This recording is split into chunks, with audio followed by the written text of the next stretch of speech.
हमें बचपन से ही बताया गया कि रावण एक क्रूर और अहंकारी राजा था, जिसने न जाने कितने ही पाप किए और अपने ही भाई को लंका से बाहर फेंक दिया। पर हमेशा जो दिखता है वह सच नहीं होता। जो आपने बचपन से देखा और सुना वह रावण नामक सिक्के का बस एक ही पहलू है। असल में रावण एक महाज्ञानी, महापंडित और महाप्रतापी राजा था, जिसे 6 शास्त्र और 4 वेदों का ज्ञान था। रावण से बड़ा शिव भक्त न कोई था, न कोई होगा। तो आज की इस वीडियो में हम जानेंगे रावण की कुछ अनसुनी अकल्पनीय बातें जो आपको वाल्मीकि रामायण में नहीं मिलेगी। जानेंगे कि रावण ब्राह्मण था या असुर, और क्या था उसके 10 सिरों का असली राज, और क्यों रावण ने राम को दिया था विजय का आशीर्वाद। और वीडियो के अंत में हम यह भी जानेंगे कि क्या रावण भी 7 चिरंजीवियों की तरह ही आज भी जीवित है, और क्या सच में माता सीता रावण की ही बेटी थी।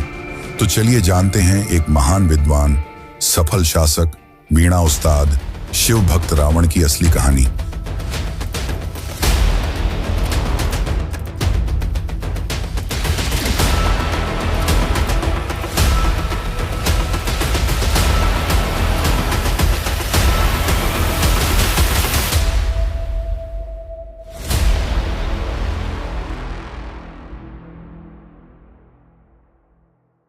रावण अपनी शक्तियों से तीनों लोकों को जीत चुका था। उसने यम को भी हराकर काल को बंदी बना रखा था। 9 ग्रह उसके पैरों के नीचे थे। इतना ज्ञान और शक्ति होने के बावजूद रावण अहंकारी था। दरअसल रावण के पिता ऋषि विश्रवा थे, जिनसे रावण ने शास्त्रों और वेदों को सीखा, जिसके कारण उसे महाज्ञानी और महापंडित कहा जाता है। वहीं उसकी माता कैकसी राक्षस कुल की थी, जिसके कारण रावण में राक्षसों वाले गुण भी थे। एक और इंटरेस्टिंग बात तो यह कि रावण ब्रह्मा जी के भी परपोते थे। रावण के दादा ऋषि पुलस्त्य ब्रह्मा के 10 बेटों में से एक थे। रावण ने अपने दोनों भाई कुंभकर्ण और विभीषण के साथ ब्रह्मा जी की कठोर तपस्या की। उसने हजारों सालों तक तपस्या की। रावण हर 1000 वर्ष समाप्त होते ही अपना एक सिर काटकर ब्रह्मा जी को अर्पित कर देता, और अंत में जब वो अपना 10वां सिर काटने वाला था, तब ब्रह्मा जी उसकी भक्ति से प्रसन्न हुए और उसे और उसके भाइयों को वरदान मांगने को कहा। रावण ने अमृता का वरदान मांगा, पर ब्रह्मा जी ने यह कहते हुए मना कर दिया कि यह सृष्टि के नियमों के अनुकूल है।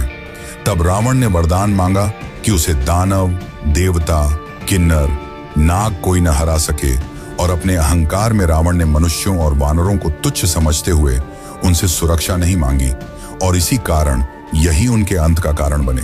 ब्रह्मा जी ने उसे वरदान देते हुए उसके 10 सिर भी उसे लौटा दिए, और अमृता के लिए अमृत विला दिया जो रावण की नाभि में था, और उसे चेतावनी दी कि यह अमृत विला सिर्फ अग्नि बाण से सुखाया जा सकता है, जो कि केवल श्री हरि विष्णु के पास है, तो तुम उनसे दुश्मनी मोल ना लेना। अब इसके बाद ब्रह्मा जी ने कुंभकर्ण को वरदान मांगने को कहा। कुंभकर्ण इंद्रासन यानी कि देवों का आसन मांगने वाला था, पर देवों के चाल से माता सरस्वती कुंभकर्ण की जीभ पर विराजमान हो गईं और इंद्रासन की जगह निद्रासन का वरदान मांग लिया। अंत में विभीषण ने आजीवन प्रभु की सेवा और भक्ति करने का वरदान मांगा, जिससे ब्रह्मा जी प्रसन्न हुए और उसे यह वरदान खुशी खुशी दे दिया।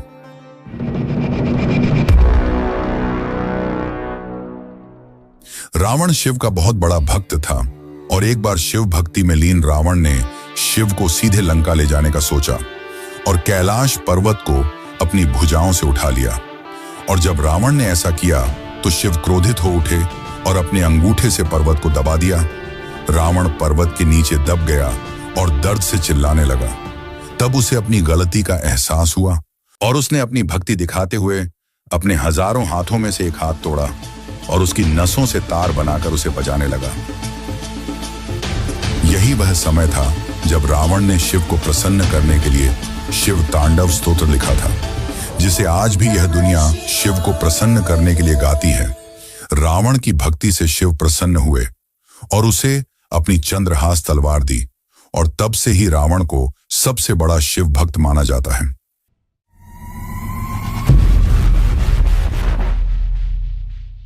क्या रावण के सच में 10 सिर थे? इसे लेकर शास्त्रों में अलग अलग कहानियां मिलती हैं।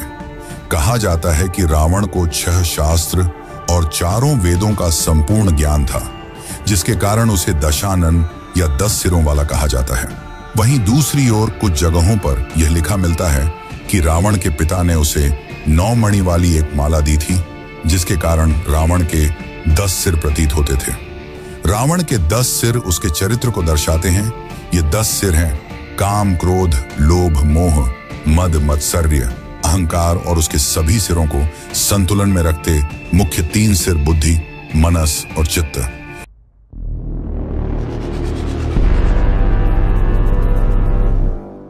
राम सेतु बनाने के लिए राम ने यज्ञ किया और यज्ञ कराने के लिए ब्राह्मण की जरूरत थी, और उस समय रावण से बड़ा ज्ञानी ब्राह्मण और कोई नहीं था। इसलिए राम ने रावण को आमंत्रण भेजा और रावण ने यज्ञ में भाग लिया। कहा जाता है कि यज्ञ में पति पत्नी को बैठना होता है, जिसके कारण रावण ने सीता माता को मुक्त कर यज्ञ में शामिल किया था। लेकिन कुछ जगहों पर यह लिखा मिलता है कि रावण ने सीता को मुक्त नहीं किया था, बल्कि उसकी एक मूर्ति बनाकर पूजा में बैठाया था। और पूजा समापन होने के बाद राम ने रावण से जीत का आशीर्वाद मांगा और रावण ने खुशी खुशी राम को विजय का वरदान दिया। कहा जाता है कि रावण को अपनी मृत्यु का पहले से ही ज्ञान था और उसने ही अपनी मृत्यु का जाल रचा था। पर उस सच को जानने से पहले हम रावण के जन्म की असली कहानी को जान लेते हैं।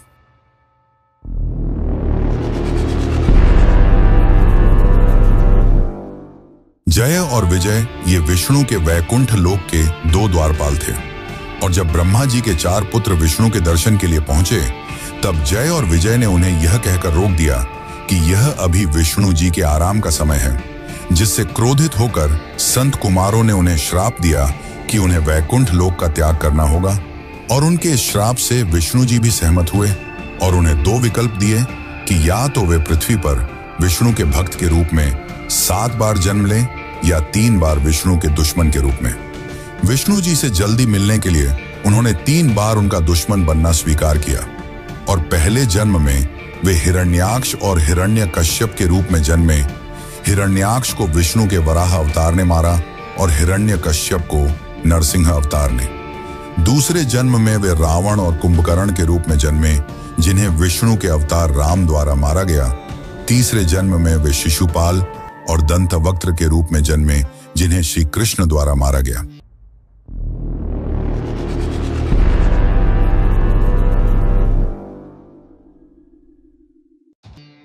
माना जाता है कि माता सीता रावण की मृत्यु का कारण बनी, पर यह पूरी तरह सच नहीं है। इसके पहले भी रावण को कई ऐसे श्राप मिले जो अंत में उसकी मृत्यु का कारण बने।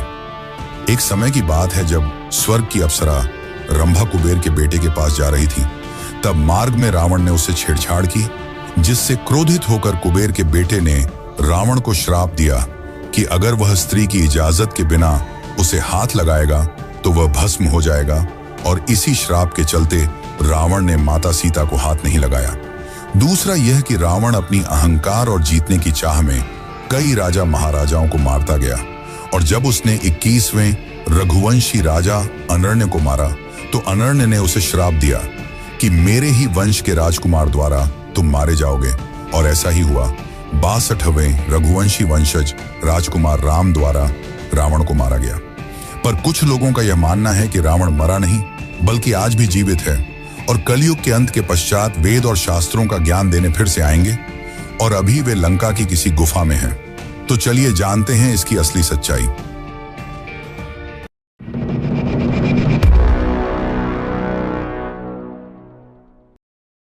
रावण तीनों लोकों को जीत चुका था और काल को भी बंदी बना लिया था, और जब वह नागलोक पहुंचा तो नागराज ने हारने से अच्छा रावण से दोस्ती कर ली, और रावण की मृत्यु के बाद नाग रावण के शरीर को ले गए और उसे जिंदा करने का प्रयास भी किया, परंतु वे असफल रहे। तब उन्होंने रावण के शरीर को सहायता और अन्य जड़ी बूटियों की मदद से ताबूत में बंद कर दिया और लंका की किसी गुफा में सुरक्षित रख दिया, और माना जाता है कि रावण कलयुग के अंत में फिर आएंगे। आज तक कई लोगों ने इस गुफा तक पहुंचने की कोशिश की है, पर उनका मानना है कि जब वे गुफा के पास पहुंचते हैं तो मौसम बिगड़ने लगता है, पेड़ पौधे अपनी जगह बदल लेते हैं और जानवर खून खराबे पर उतारू हो जाते हैं, जिसके कारण वहां पहुंचना असंभव हो जाता है। पर इस कथा के विपरीत कुछ लोगों का यह मानना है कि रावण की मृत्यु के बाद विभीषण ने पूरे रीति रिवाज से उनका अंतिम संस्कार किया था।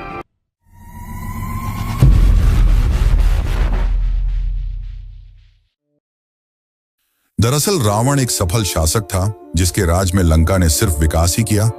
रावण ने कई ग्रंथ और आयुर्वेदिक पुस्तकें लिखी। उसने रावण संहिता भी लिखी। पर माना जाता है कि रावण को भविष्य के दुखों का ज्ञान था और वह अपने कुल को इस दुख में नहीं देखना चाहता था, जिसके कारण रावण ने खुद जानबूझकर सीता का अपहरण किया ताकि श्री हरि विष्णु के अवतार द्वारा उनका और उनके कुल का उद्धार हो सके और सभी को मुक्ति मिल जाए। उस समय रावण से ज्यादा ज्ञानी और कोई नहीं था, इसलिए रावण के मरते वक्त राम ने लक्ष्मण को रावण से ज्ञान लेने को कहा और रावण ने लक्ष्मण को जीवन की 3 प्रमुख बातें बताई जिसे आप भी फॉलो करके जीवन में सफलता को प्राप्त कर सकते हैं। पर उन 3 बातों को जानने से पहले हम ये जान लेते हैं कि क्या सीता माता सच में रावण की ही बेटी थी।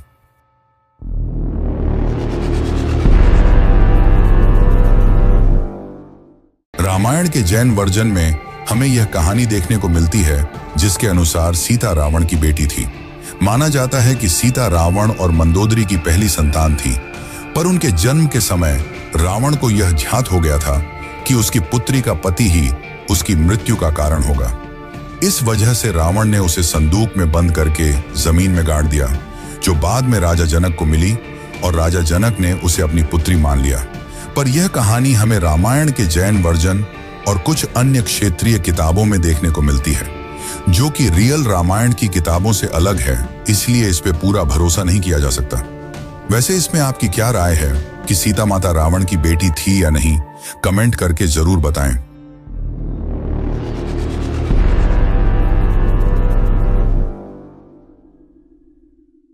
अब हम वह 3 बातें जान लेते हैं जो रावण ने लक्ष्मण को बताई, जिसे आपको भी अपने जीवन में उतारना चाहिए ताकि आप भी एक सफल इंसान बन सकें।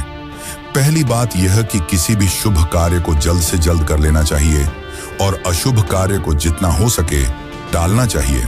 पर रावण ने राम को पहचानने में देर कर दी, जिसके कारण वह मारा गया। दूसरी बात यह कि अपने दुश्मनों को कभी कम नहीं समझना चाहिए, लेकिन रावण ने जब वरदान मांगा तो अपने अहंकार में उसने मनुष्यों और वानरों को तुच्छ समझते हुए उनसे सुरक्षा नहीं मांगी और वही उनकी मृत्यु का कारण बने। तीसरी बात यह कि अपने जीवन के रहस्य किसी को नहीं बताना चाहिए। रावण यहां भी चूक गया। विभीषण को उसकी नाभि में स्थित अमृत का राज मालूम था, जिसके कारण रावण मारा गया। तो ये हैं 3 बातें जो आपको भी जरूर ध्यान में रखनी चाहिए।